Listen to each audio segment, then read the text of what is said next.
And so our next couple of theories are some interesting ones. So we've already talked about these as perspectives, so this shouldn't be too much of a leap. But we're going to start talking about our psychodynamic and humanistic theories. And starting with psychodynamic, by now you know that psychodynamic means Freud. And so Freud originally proposed that most of our behavior was coming from unconscious impulses and psychological defenses. So the idea that we're being driven by these internal processes that were going on maybe outside of our current consciousness, so our unconscious.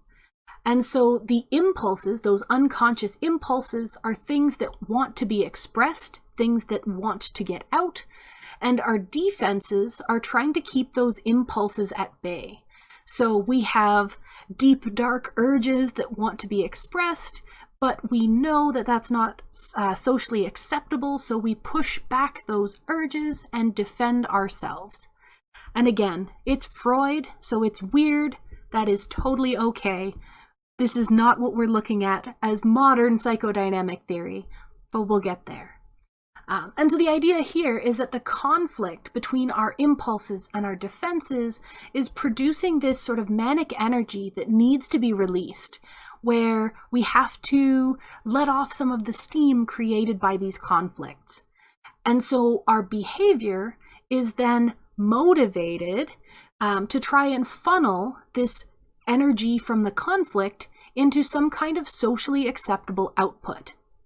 And don't worry, I have an example, because this is something weird to kind of wrap your head around. And of course, again, because it's Freud, the strongest drives, the things that are pushing this psychodynamic theory the most, are things like sex and aggression. And so for our example, somebody who has really strong aggressive impulses and who is unconscious, strong aggressive impulses, and they are defending themselves against those impulses. They're keeping themselves from being an angry person. They're holding back aggression all the time. Maybe they'd pick a career that lets them blow off some steam. Maybe they're going to funnel their aggression into being a trial lawyer where they can fight with other lawyers in front of a judge. Maybe they're going to be an athlete where they can channel all that energy into pushing themselves to perform more. And it doesn't have to be their career. Maybe they have a hobby. Maybe they go kickboxing on the weekends. Something to help them release that pent-up energy. And so this was called Freud's dual instinct model, because you had your instincts and your impulses and your defenses acting against each other. And if you can't tell from how we've been talking about it so far, this model was not well supported. Nobody in the field really got in behind this. But as we've learned from Freud and his wacky schemes, is that his theories aren't necessarily useful in and of themselves, but they pushed others in the community to propose other theories. So modern psychodynamic theory came from Freud's original psychodynamic theory, but it doesn't have a lot in common. So our modern psychodynamic theories are going to focus on the role of still unconscious motive intentions, but they're not ignoring conscious processes. It's not all deep, dark, sexual and aggressive urges that we can't acknowledge. They're also going to deal with conscious processes as well. And they're also going to start looking specifically at things that are motivating us in terms of self-esteem and social belonging, bringing in some of those human perspectives that lead us into our next topic, which is specifically the humanistic theories. And we're going to talk about the big humanistic theory, which is Abraham Maslow and his hierarchy of needs, but we will also mention another humanistic theory as well, because this isn't the only one, it's just the biggest and most popular. And so Abraham Maslow was one of the driving forces behind humanistic theories. And he started this kind of an approach, he had this humanistic perspective, because he felt that all of the other perspectives were ignoring the human-centric types of motivations. He felt that they were ignoring that internal striving for personal growth. And again, a lot of these, as humanistic theories, only apply to humans. So don't worry about trying to make this work for sea lions or any other creature, just humans here. And so the very basics of Maslow's humanistic theory was that we have two broad categories of needs. The first are our deficiency needs, and these are things that are concerned with our physical and social survival. This is the stuff that we absolutely need to live and survive as a human. And then the second category are our growth needs. So these are specific to humans, and they're going to be things that help us develop our potential. So they're not necessary to survival, but they're necessary for us to thrive and be the best humans that we can be. So the deficiency needs are something where if we don't have it, we're not going to survive long term. And our growth needs are more of the psychological needs, the things that will help us be better people. And we'll see more examples of all of these.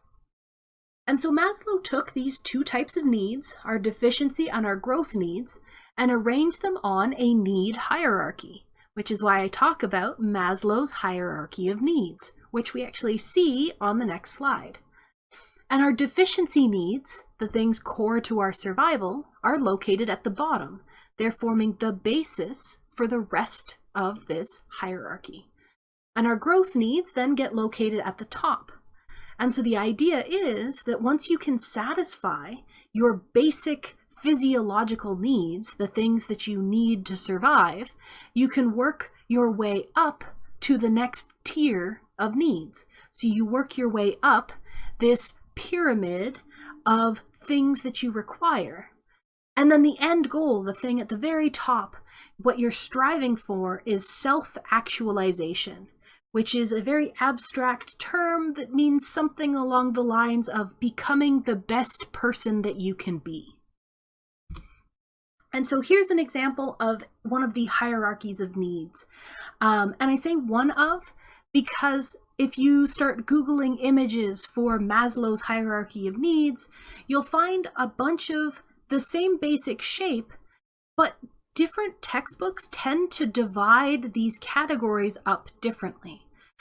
So don't focus on the base category is specifically psychological needs, and then the sixth from the bottom is specifically aesthetic needs. That's going to change between different interpretations of the model. But what we care about is the overall trend. And that is that our deficiency needs, the things that we need to survive, are at the bottom. And our growth needs, the stuff that helps us be better humans, are towards the top. And the idea is, if you have the very base things met, so you have your physiological needs met, you have food and drink, then you are going to survive your immediate future. So you have enough to eat, you have enough to drink, you're going to survive. Okay, let's focus on our next priority. And these are your safety needs. So you want to have psychological safety and security. So you want to have a place that you can live where you're not actually in danger. So those are your safety needs.